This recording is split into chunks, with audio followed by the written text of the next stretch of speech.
Si Billy!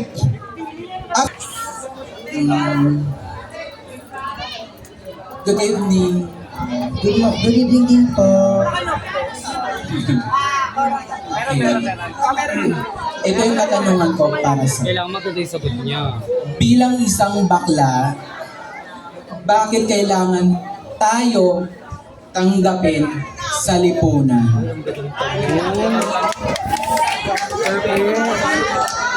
Quiet please. Ulitin ni. Maraming salamat po sa inyong magandang katanungan. Bilang isang bakla nga daw po ba, bakit po kailangan tayong tanggapin? Unang-una po, kailangan po tayong tanggapin dahil pare-parehas lamang po tayong nilikha ng poong may kapal. Hindi man po tayo pare-parehas ng gender na kinaharap natin ngayon, ngunit iisa lamang po ang kasarian natin. Alam naman po natin lahat na dalawa lang ang kasarian na nilikha ng Diyos, babae at lalaki. Ngunit para po sa akin, karapat-dapat po kami tanggaping mga LGBTQIA+ community dito sa lipunan dahil unang-una po, wala kaming inaapakang ibang tao. Marunong po kaming rumispeto, marunong po kaming gumalang, lalong-lalo na po sa mga taong gumagalang sa amin. Ayun lamang po, and I thank you. Chantal Lopez. Dito nag-start ang one pa ganon. Oo. Si Chantal, sige na ganon din naman yan. Hi, good morning. How are you? I'm fine. This is your question. Konti katahimikan lang po. If you are given a chance to choose between the crown and your love life, what would it be and why? Ladies and gentlemen, this question is a matter of choice and dilemma wherein we can pick one at the same choices. Actually, the choices are very tough and hard nowadays for me because it is for my career and for my love life. Which I would pick, the crown or the love life. Well, ladies and gentlemen, hindi na po ako magpatutumpik-tumpik pa. Mas pipiliin ko po ang tinatawag po nating corona. Sapagkat kapag meron kang corona, maraming tao ang magmamahal at re-respeto sa iyo. Because ladies and gentlemen, you're not a queen, just a queen. But you're a certain queen who has a purpose and motivation in life to speak to each and every individual in the society, lalong-lalo na po sa ating mga kabataan. Hindi po ako dito tumayo bilang isang tunay na rina, pagkos tumatayo ko sa inyong harapan bilang isang rina na kung saan may purpose and will and dedication to pursue my passion as my career, because always to remember that love life will conclude when you are successful in life. Thank you. Tama nga naman. Diba? Yes. Hello, magandang gabi sa iyo. Bilang membro ng LGBTQI, Eh, iba yun, BLTV yun, kagawad. LGBTQI+, di ba? Sa tingin mo, ano ang magandang profesyon para sa inyo na makatulong sa nakakarami na mga kabarangay, kababayan natin? You know what, ladies and gentlemen, bilang isang LGBT community, ano daw po ang pinakamagandang profesyon para sa aming LGBT? Isa lamang po, ito po ang pagiging guro. Bakit po? Upang maimulat namin ang mga kabataan na kami pong mga sexualidad ay hindi po hadlang ang aming kasarian upang matupad namin ang aming pangarap. Dahil sa pagsubok na ito at higit sa lahat dahil sa profesyon na ito, makakatulong ka sa mga kabataan na mali ang pag-iisip nila na ang bakla ay masama. Lagi nating pakatandaan dito sa ating mundo, ang edukasyon ang pinakamataas na antas ng estado ng trabaho dito sa ating mundo.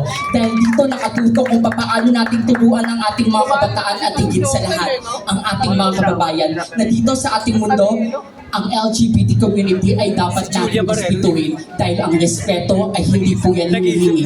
Kusang ipinibigay po yan sa taong karapat dapat respetuhin. Yun lamang po at maraming salamat. Very well said! Candidate number 3, di ba? Di ba? Ambassador. Good evening, sir. Ay, pa-sweet. Sweet. Handa ka na ba? Handa na yan. Aside from talents and advocacies, what are the other benefits of having this kind of pageant? Pardon, sir? Aside from talents and advocacies, what is the benefit of having this kind of pageant? Okay, ladies and gentlemen, I'm a graduated of Bachelor's of Science and Technology at United States of America. Pakitagalog po ang akala. Laro. Bukod sa talento at advokasya, ano pa ang ibang benepisyo ng patimpalak na ito? Okay. Mga kaibigan, mga gilo ko pong manonood at mga hurado, ang isa pa sa mga benepisyo ng entabladong ito ay hindi lamang para sa mga kontesera katulad namin mga LGBT. Bagkos, ang benepisyo rin nito ay para din sa mga kabataan. Dahil lagi po natin pakakatandaan, ang kabataan ay pag-asa ng ating bayan. Hindi lamang ang LGBT ang pwede tumutulong sa entabladong ito. Pwede rin yung mga kabataan na magbigay ng kanilang talento at yung mga mother natin ay pamalas din yung kanilang mga talento. Mga gilong pong manonood, ang entablado ay hindi nabubuhay. Ang entablado ay namamatay lamang kapag wala na ang ilaw sa entablado ito. Yun lamang pagkakas.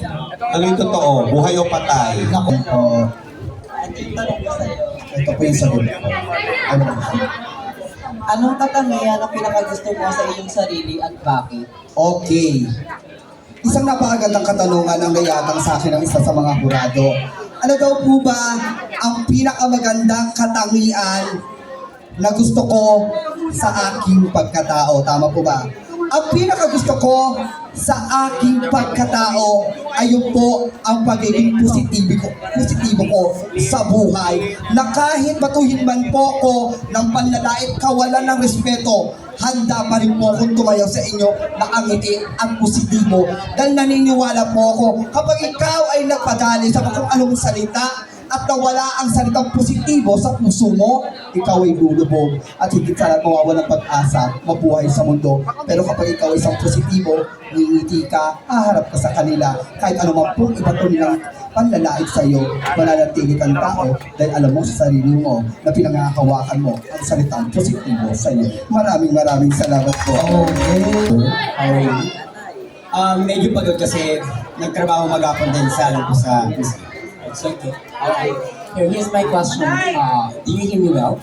Here's my question. I'm going to repeat my question twice, so all you have to do is to listen carefully. Okay? Here's my question. One of the catastrophe that we're facing as of the moment here in the Philippines is the inflation rate. What is your stand about the government's inflation rate in this society as of now? Well, as an employee, naniniwala po ako na ang bilang sa mga nakikita natin sa media, maaaring totoo, maaaring hindi, sa inflation rate. Bilang isang manggagawa na lumalaban araw-araw para mabuhay, alam ko pa sa sarili ko, nakakatulong ako para umangat ang bansa. Pero hindi ko po kontrolado ang gobyerno. Ngunit ang gobyerno to po ay tayo. Ano man trabaho ang pwede natin hanapin, mabubuhay po tayo. Pero kung pababayaan natin ang sarili natin, walang hanaping trabaho para kumain, dun po bababa ang bansang Pilipinas. Bababa ang ekonomiya. Trabaho ng gobyerno, hanapin ang trabaho para sa atin. Ngunit trabaho natin ang maghanap ng trabaho para sa ikabubuhay natin. Walang sukaan dahil ang Pilipino lumalaban hanggang dulo. Maraming salamat po. Yes! About inflation. So what is your stand and what is your understanding about inflation?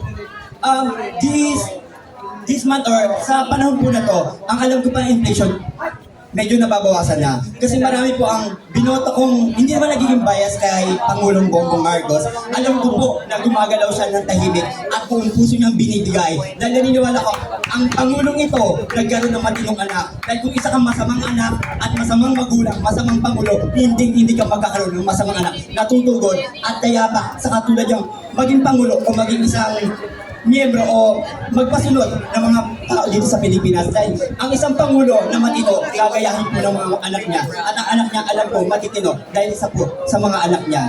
Sa pamilyang matitino, alam ko naman po na ang iba, Lenny, at kahit sino pong Pangulo, hindi papayag. Dahil inflation po, issue sa ngayon. Pero nararamdaman ko po talaga, may pag-asa tayong mga dahil inflation, unti-unti nawawala. Nababawasan. Ang pinaka-problema po, hindi inflation, korupsyon. Kaya yun po ang pumamatay sa ekonomiya ng Pilipinas. Okay, thank you, candidate number 6. Montenegro.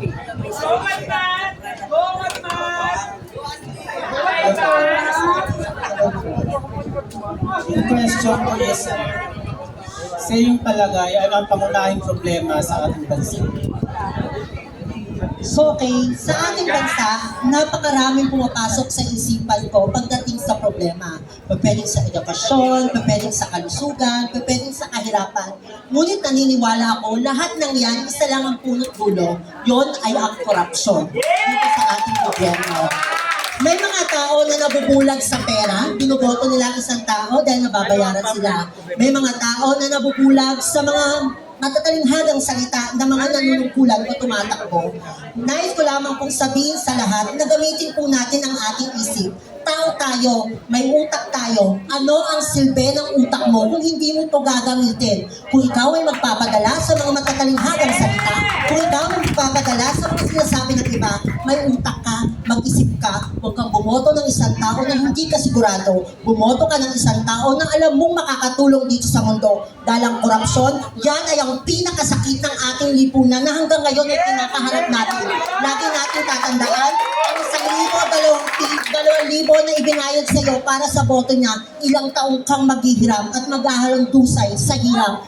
Dahil ko lamang pong sabihin sa lahat, kung tama lamang po ang binoboto natin, wala po tayong problema sa edukasyon, wala tayong problema sa kalusugan, lalong-lalong hindi po tayo maghihirap kung tamang tao ang nakuluklok sa gobyerno at hindi binubulsa ang mga kaban ng bayan na dapat para sa atin. Para sa mga taong nandito, mag-isip-isip po tayo. Gamitin po natin ang utak. Dahil sabi nga nila, sabi ni Susan Roses, kung kailangan mo ng gamot, huwag kang mahihiyang magtanong. Pero para sabihin ko sa iyo, walang gamot sa pagiging tanga kahit magtanong ka pa. Perfect! Okay, diba? Thank you. Magandang umaga po sa lahat. Ito ang aking katanungan para sa iyo, Miss Valerie. What is the most important lesson you have learned in life? Again, what is the most important lesson you have learned in life? Okay. Kung isasalin po natin sa wikang Tagalog ang kanyang katanungan, ano nga daw po ba ang pinaka-importanting lesson o aral na natutunan po sa aking buhay habang ako po ay namamalagit sa ating lipunan? You know what, ladies and gentlemen, in my 25 years of existence in this world, there's only one lesson that I've learned in my entire life. Yun po, ang magkaroon po ako ng edukado sa akong sariling pagkatao. Bakit kamo? Dahil sabi nga po nila, hindi po mawawala ang sakit ng lipunan na ikaw ay naitin dahil sa iyong gender preference. Bagkus, kung ikaw ay may sariling edukasyon sa sarili mo, ni kahit sino man tao, kahit ikaw ay matalino, walang makakapagpababa ng pagkatao kahit na ikaw ay matalino. Dahil naniniwala po ako na ang edukasyon is the best foundation of our generation in the near future. Aanhin mo ang diploma, mayayaman na corporate magagalang bahay kung ikaw alam mo sa sarili mo na makalait pa at hindi mo ginagamit ang kanunungan mo para sa tama at mali. You should always think about yourself. Gamitin mo ang pagiging edukado mo dahil kung sino at ano ka dito sa ating lipunan, mawawala yan. Kung ikaw mismo sa sarili mo, alam mo na wala kang pinag-aralan sa ating lipunan ginagawa. Maraming salamat po.